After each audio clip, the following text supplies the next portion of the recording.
Hi guys, welcome to 3 Idiots சமையல். இன்றைக்கி நம்ம வந்து ஈஸியாக ஃபிஷ் டேங்க் எப்படி செட்டப் பண்ணுறதுன்னு பார்ப்போம். இது வந்து நார்மலாக நீங்கள் வந்து அதிகமாக ஸ்பெண்ட் பண்ண வேணாம். ஆனால் வந்து பார்த்திங்கன்னா உங்களுக்கு வந்து ஒரு ரிச் லுக் இருக்கும். அதே மாதிரி ஃபிஷ் வந்து நல்லா மெயின்டைன் பண்ணலாம். இப்போ வந்து நாங்கள் வந்து இப்போது காட்டுற ஃபிஷ் டேங்க் வந்து அப்கிரேட் பண்ணியிருக்கோம். பழையசுலேருந்து கொஞ்சம் லைட்டாக கொஞ்சம் ஸ்டோன்ஸ், அப்புறம் இந்த பபுள்ஸ், கொஞ்சம் சின்ன சின்ன செடியெலாம் வச்சுருக்கோம். அதை பற்றி நான் கொஞ்சம் எக்ஸ்பிளைன் பண்ணுறேன். இப்போ இந்த ஃபிஷ் டேங்கை பற்றி பார்க்கலாம். இது வந்து மீடியம் சைஸ் ஃபிஷ் டேங்க். இது பார்த்திங்கன்னா 2 feet by 1.35 feet இருக்கும். இது வந்து பெருசாகவும் இருக்காது, கரெக்டாக மீடியமான சைஸ், எல்லா வீட்லேயும் வச்சுக்கலாம். இப்போ வந்து நான் உங்களுக்கு வந்து இந்த இதில் செட் பண்ண மோட்டார் வாட்டர் பியூரிஃபை மோட்டாரை பற்றி கொஞ்சம் சொல்கிறேன். இந்த மோட்டார் பார்த்திங்கன்னா சீப் அண்ட் பெஸ்ட்டு. அதே சமயம் இதில் வந்து ஒரு ஹோஸை நீங்கள் கனெக்ட் பண்ணிக்கலாம், பபுள்ஸ் வர மாதிரி 2 in 1. இப்போ இதில் பார்த்தீங்கன்னா இந்த மோட்டார், இதுதான் இந்த மோட்டார். இதிலேருந்து வந்து நம்ம ஆன் பண்ண உடனே இந்த ஹோஸில் வந்து செக்ஷன் பண்ணி இந்த வாட்டர்ஸ் வந்து இதில் வந்து கண்டினியூஸாக ரன் ஆகிட்டே இருக்கும். இதில் வந்து ஆக்சுவலாக வந்து ஸ்டோன்ஸ் போடணும், பியூரிஃபை ஸ்டோன்ஸ். இது வந்து நார்மலாக இந்த வாட்டர் பியூரிஃபை பண்ணுறதுக்காக. இப்போ வந்து நான் வெறும் வந்து ஸ்பாஞ்ச் மட்டும் யூஸ் பண்ணியிருக்கேன். 2 layer ஆஃப் ஸ்பாஞ்ச் யூஸ் பண்ணியிருக்கேன். இந்த ஸ்பாஞ்ச் வந்து பார்த்திங்கன்னா வெறும் இருக்கிற வந்து டஸ்ட்டை மட்டும்தான், உள்ளே ஏதாவது டஸ்ட்டு இல்லை ஏதாவது விழுந்துச்சுன்னா அது வந்து எடுத்துச்சுன்னா அது மட்டும் கிளியர் பண்ணும். வாட்டர் பியூரிஃபை ஆகாது. இப்போ நான் வாட்டர் பியூரிஃபை பண்ணுறதுக்கு ஒரு ஸ்டோன் மாதிரி வாங்கி போடணும், இல்லை ஒயிட் ஸ்டோன் எதை வேணாலும் போடலாம். அது நம்ம நீங்கள் போய் அக்வாரியமில் போய் பார்த்தீங்கன்னா அந்த ஃபிஷ் சீப் அண்ட் பெஸ்ட்டாக வந்து உங்களுக்கு சின்ன ஸ்டோன் கிடைக்கும் ஒரு கவரில் வாட்டர் பியூரிஃபை பண்ணுறதுக்கு. அதை எடுத்து நீங்கள் 2 லேயராக போட்டிங்கன்னா ஓகே. இல்லை ஸ்பாஞ்சை யூஸ் பண்ணாலும் ஓகே. நீங்கள் வந்து மேக்ஸிமம் மேலே வந்து ஏதோ ஒரு லேயர் மாதிரி வச்சுட்டிங்கன்னா டஸ்ட்டு படியாமல் இருந்துச்சுன்னா இந்த ஸ்பாஞ்சு உங்களுக்கு என்ன சொல்லலாம். அப்புறம் அதே மாதிரி இந்த ஃபிஷ் டேங்க் வந்து லைட் ரொம்ப முக்கியம். நீங்கள் வந்து லைட் வைக்க வேணாம். அதே மாதிரி வந்து நார்மலான ரூம் லைட்ஸ் வந்து உங்களுக்கு வந்து போதுமான அளவு நினைக்காதீங்க. இதுக்கு வந்து ஃபிஷ்ஷுக்கு வந்து லைட்ஸ் வந்து ரொம்ப முக்கியம். ஏன்னா வந்து ஃபிஷ் டேங்க் வந்து இந்த மாதிரி லைட்ஸ் வைக்கணும்னா ஃபிஷ்ஷுக்கு ரொம்ப நல்லதுன்னு சொல்லுவாங்க. ஏன்னா அது வந்து ஒரு பிரைட்னஸ்லேயே இருக்கணும். இந்த லைட்ஸ் வந்து நம்ம ஏன் ப்ரொவைட் பண்ண சொல்கிறோன்னா, அது வந்து ஒரு சர்டன் டெம்பரேச்சர் வந்து உங்களுக்கு கண்டினியூஸாக இந்த ஃபிஷ் டேங்கை மெயின்டைன் பண்ணும். ஏன்னா நம்ம வந்து ரொம்ப ஹை கிளாஸாக என்ன டெம்பரேச்சரில் இருக்குது நம்ம அடிக்கடி செக் பண்ண முடியாது. அதனால் ஒரு லைட் ப்ரொவைட் பண்ணிவிடுங்க. சிம்பிளாக ஒரு LED லைட்டு ஒன்று ப்ரொவைட் பண்ணிங்கன்னா, வாட்டர் ப்ரூஃப் லைட்டு இல்லைனா நார்மலான லைட் ப்ரொவைட் பண்ணிங்கன்னா அது வந்து சர்டன் டெம்பரேச்சர்லேயே வச்சுக்கோம். நம்மளுக்கு இன்க்ரீஸும் ஆகாது, டிக்ரீஸும் ஆகாது உங்களுக்கு. அதே சமயம் நீங்கள் ஃபிஷ் டேங்க் உள்ளே பார்த்தீங்கன்னா நம்ம வந்து ஆக்சிஜன் பபுள்ஸ்லாம் வந்து செட் பண்ணணும். அது வந்து ஏன் வந்து நம்ம செட் பண்ணுறப்போ இந்த மாதிரி கொஞ்சம் ஸ்டோன்ஸு இல்லை வந்து இந்த மாதிரி பிளாஸ்டிக் ஃப்ளவர்ஸ் அந்த மாதிரிலாம் வந்து வச்சுருக்கோன்னா, எப்பயுமே வந்து ஃபிஷ் வந்து பார்த்திங்கன்னா விளையாடுறதுக்கு வந்து ரொம்ப லைக் பண்ணும். அதனால் நீங்கள் இந்த மாதிரி ஏதாவது வச்சிங்கன்னா அது வந்து ரொம்ப ப்ளே பண்ணும். நீங்கள் இங்கே பார்த்தீங்கன்னா இந்த பபுள்ஸ் கிட்ட வந்து அது நார்மலாக வந்து பார்த்திங்கன்னா கீழே பபுள்ஸ் கிட்ட வந்து சம்மர் சால்ட் அடிக்கிறது இல்லை வந்து அங்கே வந்து ப்ளே பண்ணிக்கிறது எல்லாமே இருக்கும். நீங்கள் வந்து கண்டினியூஸாக வந்து வீடியோ பார்த்தீங்கன்னா உங்களுக்கு தெரியும். அதே சமயம் இங்கே பார்த்தீங்கன்னா சின்ன சின்ன வந்து செடிஸ், இந்த மாதிரி ஃப்ளவர்ஸ் பாட்டு செடி அந்த மாதிரி வந்து வைக்கலாம். 2 கார்னரில் நான் ஒரு சின்ன செடி மாதிரி வச்சுருக்கேன். ஓகே, இந்த வந்து சின்ன சின்ன செடிஸ் வந்து நீங்கள் வந்து வைக்கலாம். பட் வந்து உங்களுக்கு வந்து உள்ளே வந்து ஒரு ஆக்சிஜன், நம்மளாக வந்து பிளான்ட்ஸ் வந்து ஆக்சிஜன் ப்ரொடியூஸ் பண்ணணும்னு சொல்லுவாங்க. அந்த மாதிரி வந்து உங்களுக்குள்ளே வந்து ஒரு 2-3 அப்படி பிளான்ட்ஸ், சின்ன சின்ன பிளான்ட்ஸ் வச்சுக்கிட்டிங்கன்னா உங்களுக்கு ஆக்சிஜன் கண்டு அதிகமாக இருக்கும். ஸோ ஃபிஷ்ஷுக்கு வந்து பார்த்திங்கன்னா ஒரு எனர்ஜெட்டிக்காக இருக்கும், நல்லா விளையாடுறது. உள்ளே வந்து அது வந்து புது இடத்துல வந்த மாதிரி அது ஒரு ஃபீல் இருக்காது. அப்புறம் கீழே பார்த்தீங்கன்னா ஸ்டோன்ஸ், இந்த மாதிரி ஸ்டோன்ஸ் வந்து நிறைய டைப்பான ஸ்டோன்ஸ் இருக்குது. Black colour, white colour. ஏன் ஒயிட் வைக்கலன்னா, ஒயிட் வந்து பார்த்திங்கன்னா உங்களுக்கு ஒரு 1 month or 2 months கழிச்சு வந்தீங்கன்னா ஒரு ஃபேடட் ஆகிடும், இல்லைனா வந்து பாசி படித்த மாதிரி ஆகிடும். அதனால் வந்து பிளாக் கலரில் சூஸ் பண்ணி வச்சுருக்கோம். உங்களுக்கு வந்து இது வந்து ஃபேட் ஆனாலும் எது ஆனாலும் பார்த்திங்கன்னா அதோட கலர்ஸ் வந்து சேஞ்ச் ஆகாது, அப்படி தான் இருக்கும். அதில் சும்மா பிளாஸ்டிக்கில் வந்து எல்லோ மாதிரி கலர்லேயே வைக்கலாம். இல்லைனா வந்து நாங்கள் வந்து எங்களுக்கு வந்து பச்சை ரெட்டு தான் பிடிச்சோம். பச்சை ரெட்டு அந்த மாதிரி வந்து ஒரு டிஃப்ரெண்ட் காம்பினேஷனில் ஒரு மாதிரி வந்து ஒரு கட்டை இந்த மாதிரி ஏதாவது ஒரு சின்ன டிசைன். இதுவும் சிம்பிளாக வந்து நீங்கள் வந்து ஏதோ ஒரு ஃபேன்சி ஸ்டோர் இல்லைனா ஒரு அக்வாரியமில் போனீங்கன்னா சிம்பிளாக வந்து சீப் அண்ட் பெஸ்ட்டாக இருக்கும். அந்த மாதிரி ஒரு 2 வாங்கி வச்சிங்கன்னா போதும். இது வந்து ஜஸ்ட் வந்து நான் வந்து சிம்பிளாக வச்சுருக்கேன். இது வந்து இன்னும் கிராண்டாகவும் பண்ணலாம். ஸோ எங்களோட அடுத்தடுத்த வீடியோவில் பார்த்தீங்கன்னா கொஞ்சம் கொஞ்சமாக நாங்கள் ஸ்லோவாக அதை அப்கிரேட் பண்ணுறதை நாங்கள் ஷேர் பண்ணிகிட்டே இருக்கோம். ஓகே, இதை இனிஷியலாக வந்து ஃபிஷ் டேங்க் வாங்கணும்னு ஒன்று சொல்ல மறந்துட்டேன்.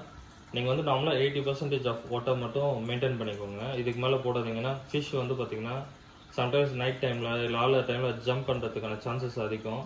ஸோ 80% போட்டு, அதே மாதிரி வந்து சின்ன இந்த மாதிரி வந்து ஏதாவது இந்த மாதிரி ஸ்கொயரில் வந்து சிம்பிளாக வந்து ஒரு சில இது இருக்கும், இந்த மாதிரி ஜாயின்ட்ஸ் மாதிரி இருக்கும். நம்ம இதை பிரித்து வச்சுக்கலாம். இந்த மாதிரி மேலே வந்து டாப்பில் போட்டு கவர் பண்ணிவிடுங்க. இது கவர் பண்ணிங்கன்னா உங்களுக்கு லைட்ஸும் டிஸ்டர்ப் ஆகாது. அதே சமயம் வந்து உங்களுக்கு எதுவும் இந்த ஏர் போகிறது, சின்ன சின்ன பூச்சி அது மாதிரி எதுவுமே உள்ளாது. அதே சமயம் 80% வாட்டர் மெயின்டைன் பண்ணும்போது இனிஷியலாக ஃபஸ்ட்டு 80% வாட்டர் போட்டு நீங்கள் வந்து குளோரின் போடணும். குளோரின் அங்கே அக்வாரியமில் கேட்டிங்கனாலே அவங்க சொல்லுவாங்க, இந்த மாதிரி வந்து குளோரின் இந்த சின்ன வந்து லிக்விட் மாதிரி இருக்கும், ஃபிஷ் லிக்விட் குளோரின் இருக்கும். அது வந்து 5 இந்த இந்த இந்த இந்த கேப்லேயே யூஸ் பண்ணிக்கலாம். நீங்கள் இந்த கேப் வந்து பார்த்தீங்கன்னா 5 டைம்ஸ் இந்த கேப் வந்து நீங்கள் வந்து அதில் போட்டுட்டு 2 days ரன் பண்ணணும்.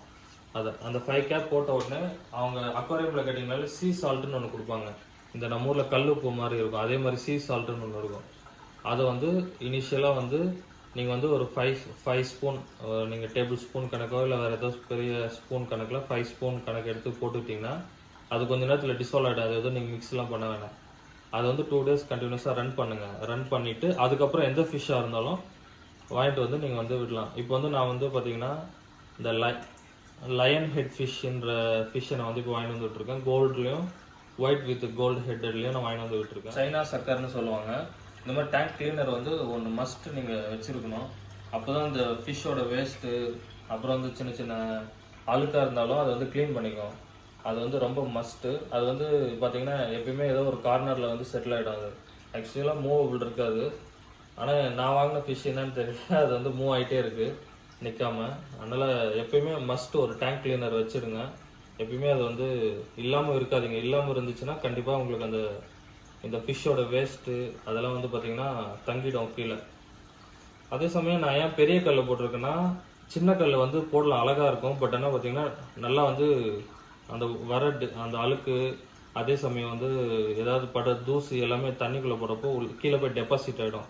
உங்களுக்கு வந்து எவ்வளோ நீங்கள் காஸ்ட்லியான பம்ப் வச்சிங்கனாலும் அது வந்து மண்ணுக்குள்ளே இருந்து செக்ஷன் பண்ண முடியாது. அது வந்து தண்ணி இழுத்து ஃபில்ட்ரு பண்ணாது. அது அப்போ பார்த்தீங்கன்னா நீங்கள் வந்து உடனே வந்து தண்ணியை வந்து ஃபுல்லாக சேஞ்ச் பண்ணுற மாதிரி இருக்கும். உங்களுக்கு தெரியும், ஃபுல்லாக சேஞ்ச் பண்ணுறது வந்து வெரி ஈஸி கிடையாது. அது பெரிய எல்லாத்தையும் எடுத்துகிட்டு ஃபிஷ் எடுத்து க்ளீன் பண்ணணும். அது மாதிரி நீங்கள் நார்மலாக 2 weeks ஒன்ஸ் வந்து தண்ணி வந்து சேஞ்ச் பண்ணுறப்போ குளோரின் வந்து பார்த்தீங்கன்னா ஜஸ்ட் 2 கேப்ஸ் மட்டும் யூஸ் பண்ணால் போதும். இனிஷியலாக 5 கேப்ஸ் சொன்னேன், ஏன்னா அது ஃபஸ்ட்டு நீங்கள் புது டேங்க் எடுத்துகிட்டு வந்தால் தான். அடுத்த டேங்க்லலாம் பார்த்தீங்கன்னா ஜஸ்ட் 2 கேப்ஸ் மட்டும் யூஸ் பண்ணுங்கள். அதே மாதிரி வந்து சீ சால்ட் வந்து அதே மாதிரி கொஞ்சோண்டு போட்டிங்கன்னா போதும். உங்களுக்கு ஒன்ஸ் நீங்கள் ரெகுலராக க்ளீன் பண்ண ஆரம்பிச்சிங்கன்னா உங்களுக்கே அந்த கண்டென்ட் தெரிஞ்சிடும். ஒரு ஸ்பூன் அளவு வந்து சீ சால்ட் போடணும். அது வந்து சீ சால்ட் ஏன் போடுறோன்னா அந்த தண்ணியை வந்து மெயின்டைன் பண்ணணும். அதே மாதிரி ஃபிஷ்ஷுக்கு வந்து அது வந்து ஒரு டெம்பரேச்சர்லேயே நம்ம வந்து அதை வச்சுக்கணும். அந்த இது மெயின்டெனன்ஸ் எல்லாத்துக்கும் தான் இந்த மாதிரி குளோரின் அதெல்லாம் யூஸ் பண்ணணும். அதே மாதிரி இந்த ஃபுட்டு டைப் பார்த்தீங்கன்னா, நீங்கள் வந்து கடையில் வந்து அக்வாரியத்தில் போய் நீங்கள் வந்து ஃபிஷ் வாங்குறப்போ ஃபுட்டு வந்து நீங்கள் எல்லா ஃபுட்டும் போட முடியாது. நீங்கள் வந்து அவங்ககிட்ட போய் அக்வாரியத்தில் கேட்டிங்கன்னா அவங்க வந்து இந்த ஃபுட்டு போட்டால் ஓகே அப்படின்ற மாதிரி சொல்லுவாங்க. அதே மாதிரி இதுவும் நம்ம சாப்பிட்ற மாதிரி தான். 3 times a day வந்து நீங்கள் ஃபுட்டு போடணும். ஒன்று வந்து பார்த்தீங்கன்னா மேக்ஸிமம் 1 or 2 balls போட்டிங்கன்னா போதும். நீங்கள் எவ்வளோ போட்டிங்கன்னா அதை சாப்பிட்டுட்டே தான் இருக்கும். நீங்கள் அதிகமாக ஃபுட்டு போட்டிங்கன்னா அதிகமாக சாப்பிட்டு அதோட மூமெண்ட்ஸ் வந்து கம்மியாக இருக்கும். ஒரு ஆக்டிவாக இருக்காது, ஃபிஷ் ஆக்டிவாக இருக்காது. அதே சமயம் வந்து உங்களுக்கு வந்து வேஸ்டேஜ் வந்து ஃபிஷ் வந்து பார்த்திங்கன்னா ஃபிஷ் வேஸ்ட்டாக இன்க்ரீஸ் ஆகிட்டே இருக்கும். அப்புறம் டேங்கோட அழுக்கு பார்த்திங்கன்னா கண்டினியூஸாக வந்து உங்களுக்கு டிஃப்ரென்ஸ் உங்களுக்கு தெரியும். 2 weeks வரைக்கும் மெயின்டைன் ஆகாது. அதனால் வந்து ஃபுட்டு வந்து நீங்கள் மெயின்டைன் பண்ணிக்கோங்க. நான் வந்து ஆல்ரெடி வந்து என் ஃப்ரெண்ட்ஸு கூடலாம் சேர்ந்து நான் வந்து ஆல்ரெடி ஃபிஷ் டேங்க் வச்சதுனால நான் வந்து இந்த லயன் ஹெட் ஃபிஷ்ஷை வந்து நான் வாங்கியிருக்கேன். நீங்கள் நியூ யூஸர் ஏதாவது புது டேங்க்கை வைக்கிற மாதிரி இருந்தால் நீங்கள் வந்து அக்வாரியத்தில் கேளுங்க. சில ஃபிஷ்ஷஸ் இருக்குது, நல்லாயிருக்கும். 2 fish பேராக விடுற மாதிரி இருக்கும். அது வந்து பார்த்திங்கன்னா என்ன கண்டிஷனில் வேணாலும் வளரும். இது வந்து பார்த்திங்கன்னா சர்டன் டெம்பரேச்சர் மெயின்டைன் பண்ணும். நான் லைட் செட் பண்ணியிருக்கேன். இப்போ நான் லைட் ஆஃப் பண்ணுறேன், எப்படி இருக்குன்னு பாருங்கள். இப்போ லைட் ஆஃப் பண்ணால் பார்த்தீங்கன்னா நைட்டு இப்படி தான் இருக்கும். ஒரு பார்த்தீங்கனாலே ஒரு ப்ளசண்ட்டாக இருக்கும். எப்பவுமே நீங்கள் காலையில் எங்கேயாவது போகிறோம் இல்லை வெளியே வரோம், ஒரு டென்ஷனாக இருக்கிறப்போ இது வந்து பார்த்திங்கன்னா ஒரு ரிலாக்ஸ்டாக இருக்கும் உங்களுக்கு மைண்டு. ஃபிஷ் டேங்க்கு வந்து அதுக்கு தான் வந்து வீட்டில் வந்து எப்பவுமே ஃபிஷ் இருந்தால் நல்லதுன்னு சொல்லுவாங்க. நாங்கள் வந்து முடிஞ்ச வரைக்கும் வந்து நீங்கள் வந்து ஈஸியாக வந்து டேங்கை வந்து மெயின்டைன் பண்ணுறது இப்படி தான். அதேமாதிரி வந்து உங்களுக்கு ஒரு டென்ஷன் இல்லை வேறு எதாவது மைண்ட் செட்டில் இது வந்து பார்த்தீங்கன்னா உங்களுக்கு வந்து ரிலாக்ஸாக இருக்கும், கொஞ்சம் மைண்ட் ரிலீஃப் ஆகிற மாதிரி வந்து உங்களுக்கு நிறையா யூஸ் பண்ணிங்கன்னா உங்களுக்கு தெரியும். இது வந்து நான் சொல்கிறது வந்து பார்த்தீங்கன்னா உங்களுக்கு புதுசாக தான் இருக்கும். மேபி நீங்கள் ஃபிஷ் டேங்க் வச்சு ட்ரை பண்ணுங்கள். ஏன்னா நான் பழைய வீடியோ ஒன்று போட்டிருக்கேன், அதான் ஃபஸ்ட்டு வீடியோ, எங்களுடைய ஃபஸ்ட்டு வீடியோ. அது வந்து அந்தளவுக்கு கிளாரிட்டியாக இருக்காது, பட் எங்களோட ஃபிஷ் டேங்க் பார்த்தீங்கன்னா அதில் தெரியும். இது வந்து அப்கிரேட் பண்ணியிருக்கோம். அதேமாதிரி வந்து ஃபியூச்சரில் எதாவது அப்கிரேட் பண்ணோன்னா நான் வந்து வீடியோஸை போடுறேன். அதேமாதிரி உங்களுக்கு வந்து அந்த ஃபிஷ் டேங்க் வைக்கிறத பற்றி ஏதாவது டவுட்ஸ் இருந்துச்சுன்னா எங்கள் கமெண்ட்ஸில் போஸ்ட் பண்ணுங்கள். நான் அதை பார்த்துட்டு அது வந்து உங்களுக்கு ரிப்ளை பண்ணுறேன். இல்லைனா அடுத்த வீடியோவில் வந்து நான் உங்களுக்கு ஃபிஷ் டேங்க் இன்னும் வந்து எப்படி ஒன்று மெயின்டைன் பண்ணலாம், இல்லை வேறு ஏதாவது டவுட்ஸ் இருந்தால் நீங்கள் வந்து கேட்கலாம். இந்த வீடியோ பிடிச்சிருந்தா லைக் பண்ணுங்கள், ஷேர் பண்ணுங்கள், சப்ஸ்கிரைப் பண்ணுங்கள், மறக்காமல் பெல் ஐக்கானை ப்ரெஸ் பண்ணுங்கள். இது எல்லோரும் சொல்கிற டைலாக் தான், பட் எங்களுக்கு வேறு வழியில் நாங்கள் சொல்லி தான் ஆகணும். Bye.